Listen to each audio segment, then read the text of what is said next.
G'day, I'm Martin Johnson, Art Director for Lightmare Studios and contributor to the epic, fully animated digital trading card game Infinity Wars. So if you all want to know more about the game, you can check it out on www.infinitywarsgame.com.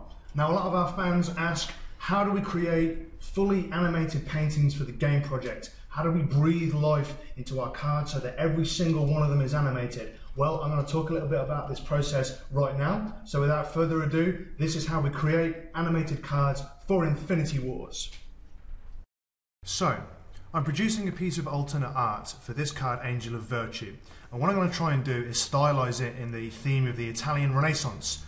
This painting by Renaissance artist and famous Ninja Turtle Michelangelo is the one I'm going to try and stylistically emulate. So I'm starting by solving the figure in the way that those Italian Renaissance artists would try to do, which is, you know, bulky, fatty, no more of this shredded, ripped Calvin Klein model, a lot of good round masses and a lot of weight to the figure. So I'm just preparing the sketch now. Now, not all of this sketch is prepared on the same layer. You'll see later in this video how I actually separate my art assets into different layers so they can be treated differently and animated differently in separate layers. So with a bit of a sketch sorted out, I'm just going to test for some compositional devices and make sure I've got my placement of my figure good. And then I'm going to start up on the dark tones for my figure. Now, I'm not going to use black for the dark tones. I want there to be a certain coldness in my dark tones, in my shadowed areas. So I'm using this kind of nice bluey purple and filling in all of my low value and lowest value areas to try and give the figure some sort of weight and mass and realness. And then I'm going to do the same with some light tones, exactly the same point but with the opposite values. Lots of nice white, and there's a very, very slightly warm tint to that white as well, and contrasts well with the nice cool tint for those shadows. So working that up immediately makes it look a bit more three-dimensional. Put some skin tones in for the head and redden up the head there. And then I've already have a gun asset prepared, so I can place that and scale my figure and basically get it so that where my figure sits on the page is good compositionally. You know, that's what that grid is for. So this figure represents the figure of Adam, and the other figure is pointing back at him, is a Sleeper of Avarak. This is a zombie-like character from our game. And basically, I couldn't have them pointing finger to finger because my page isn't long enough. So I had to have them crossing hands, but they're still in the same gesture.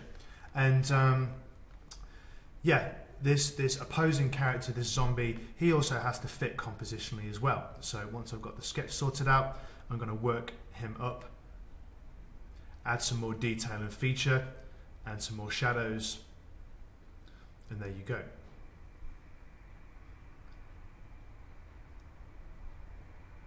So I'm going to clean up and basically render and work up the angel's body, and I'm going to try and use a soft brush for that with some kind of soft edges, try and emulate physical media to try and get a look that is going to have the appearance of, you know, paint or tempera or whatever they used to use back in the day to do these frescoes, right? Something that is soft, not too digital, basically, is the nature of the brush I'm using to clean this figure up.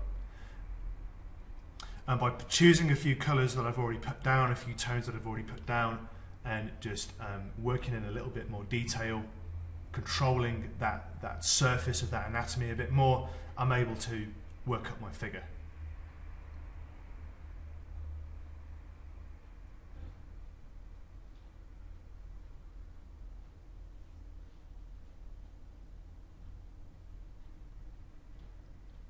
So not too much detail down the lower body, trying to focus the rendering and the tightness on the upper body and the head, because that's where I want my audience to look. And just working in some skin tones, slightly warmer and hotter where it crosses over from light to shadow. And working up the face and putting in some of those features.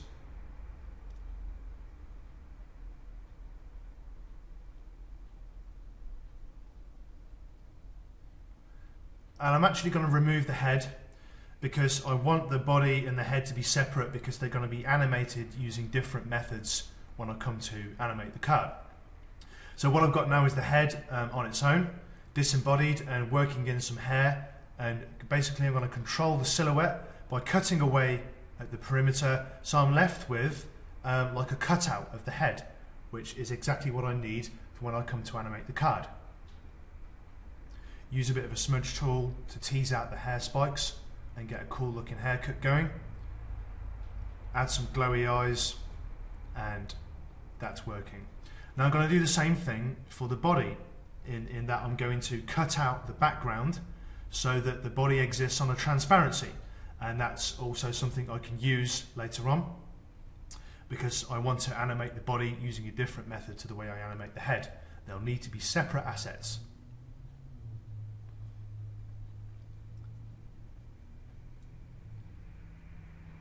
The gun, as I said, I've already prepared, and what I can do is sit that where it would be, and then that enables me to get an idea of where I want the fingers to be and control the silhouette in that way. I'd like to have the little pinky sticking out there just to give a bit more style and character to the firing pose, to the gun grip.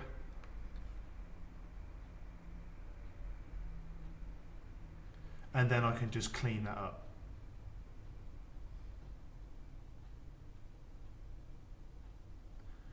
Now I'm going to prepare the zombie character in very much the same way. I'm going to use a texture overlaid onto my sketch, so that a lot of that noise and dirt and grunge from the texture comes through into my sketch and already starts to suggest the sort of noise that I want for this character, this kind of rusty, undead, you know, grungy, nasty character. It doesn't have a clean sort of surface. And already that texture is really suggesting to me all kinds of ways I can paint into that surface to represent that unique surface texture. And I'm also using a very slightly softer brush to cut away from that. Same with the head. There's so much information there in that texture that it's prompting me to make all kinds of cool gestures when I'm painting up the head, so that's great. It's kind of, in many ways, it's almost doing the work for me. It's suggesting ways in which I can make marks.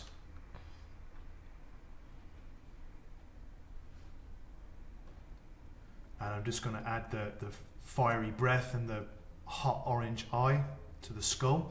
And you can see that I prepared the head separately from the body in the same way as I did for the angel. And I'm just going to complete the body. Now, I'm not sure how they would have painted robot zombies in the Renaissance, but I'm going to do my best to sort of solve it in a kind of loose and relaxed style, something that doesn't have too much fuss to it. And when I control the silhouette, basically when I cut away the background and establish the silhouette, it's giving me just the right type of form and feel, which is great. So I can basically sort out my composition, make sure they're all good, and what I need to do now is I'm going to add some surface information, some surface patterning to the angel's costume. Now, it's not actually going to be red. The red I'm painting here is on a different layer, and I'm going to use that to create myself a mask that I can use to recolorize, or rather retonalize, the white catsuit. So I'm just going to make a few gestures and clean up that red area until it's the kind of shape and edges that I want. And then I can basically use that mask to take a copy of the white surface and then change the value of that so it becomes dark, and then I can adjust the value of the white skin, and we're onto a winner. Then I can take the body and the head, export them as transparent assets, which is very useful. You'll see how I use those later. And I'll do the same to the zombie.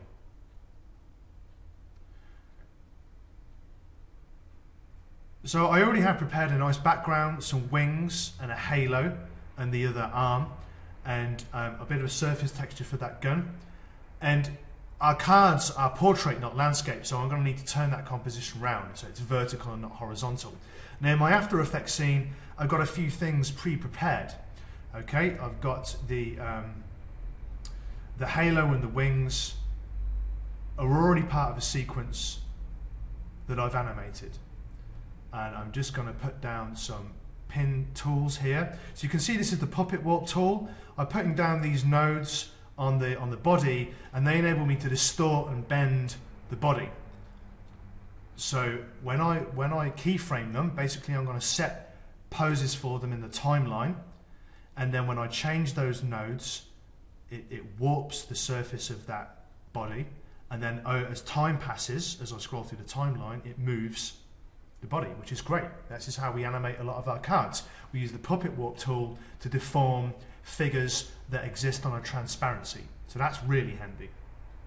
You can see there how the halo and the wings move as I go through the timeline.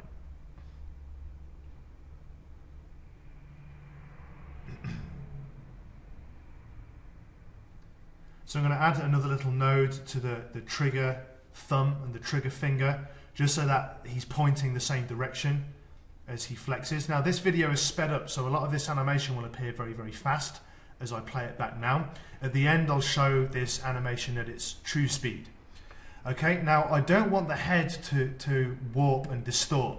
That's the reason why I'm treating it separate to the body. I want to move the head just by repositioning it, by changing its position on the page, because I don't want it to be bendy like the body is, you see, which is why I had to treat them separately. So I can do the same thing to the leg, and you'll notice that I've got the leg and the knee separate, and what that enables me is to have a bit of crossover as I move the leg versus moving the body. Okay, so I've got a little bit of interrupt and a little bit of intersection there because the shin is on a higher layer than the leg, so that's really, really nice. Now I'm going to add a little bit of drop shadow to these assets, because I noticed that on the painting of the Sistine Chapel, Michelangelo uses a very, very subtle line art, right? A lot of those figures and features on his paintings, they actually use very thin lines. So I'm going to emulate that with a very, very subtle drop shadow, very thin drop shadow, which is just going to pick up a little bit of outline around my assets. Not too much, just a little. Same with the wing and the halo and the head. And that's just giving me that appropriate sort of look.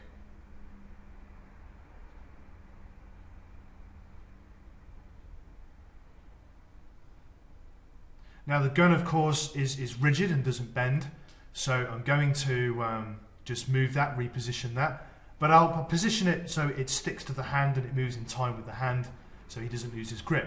Now this is a bit of texture that I'm going to introduce into the gun using a mask, and it's basically is meant to make the gun look a little bit more shiny, like it's reflecting some more of that plaster environment as the gun moves. So even though it's a very grungy, plastery texture, it gives the illusion of the gun being shiny, which is really nice. So I'm going to introduce my skeleton zombie figure and use the same tool. You see, I'm going to use the puppet warp tool upon control points on the body, the shoulder and the elbow and the wrist. And I'm going to time those, keyframe those, so that as they move through the timeline, they reposition, and that's how we're going to animate.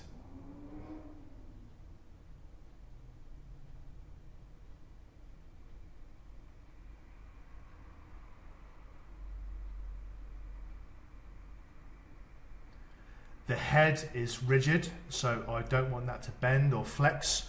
I'm just going to reposition that.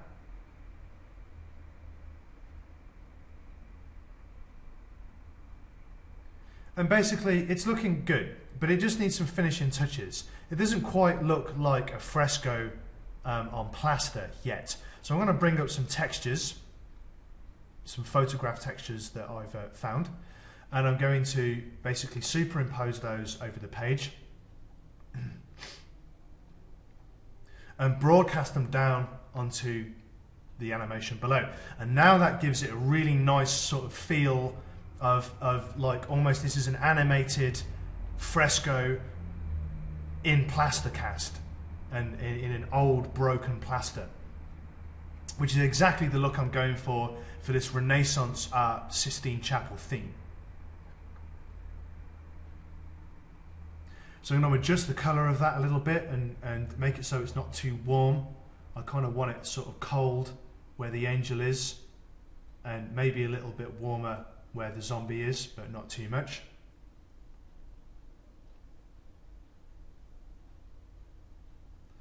Just the transparency of those layers. And then I've actually got the card animation that I want. It's working for me. It's got the right kind of painting style. It's got the right kind of pose, the pose that people will recognize from Adam Creates God, the painting. Sorry, God Creates Adam, the painting. And now I can export the frames. So typically we export for a preview as an AVI file, and then for the actual game content we can export as a frame sequence, and that's how the artwork goes into the game. This is the animation played back at the correct speed, and this is exactly how you would see it in game. A nice alternative to the original Angel of Virtue card art, and I'd like to think that I've captured the texture and feel of the great Italian Renaissance painting by Michelangelo.